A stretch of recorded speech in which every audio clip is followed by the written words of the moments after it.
مقامات پر حملے کیے ہیں، تو اس موقع پر یہ وکلاء کا نمائندہ حال جس میں ڈسٹرکٹ بار ایبٹ آباد، ہائی کورٹ بار ایبٹ آباد، سپریم کورٹ کے وکلاء، ججز، لا آفیسرز موجود ہیں، یہ قرارداد پیش کرتا ہے کہ پاکستان پر ہندوستانی جارحیت کی، ہندوستانی حملوں کی شدید الفاظ میں ہم مذمت کرتے ہیں اور پاکستان کی مسلح افواج کے ساتھ مکمل اظہار یکجہتی کرتے ہیں۔ ساتھ ہی پاکستان کی مسلح افواج کی جانب سے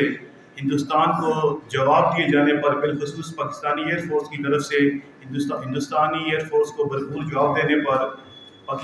یہ نمائندہ حال خراج تحسین پیش کرتا ہے اور وکلاء کی طرف سے اس بات کا اعلان کیا جاتا ہے کہ ملک کی تحفظ کے لیے، سالمیت کے لیے کسی بھی قسم کی قربانی دینا پڑی تو وکلاء سب سے آگے پیش ہوں گے۔ تائید کرتے ہیں۔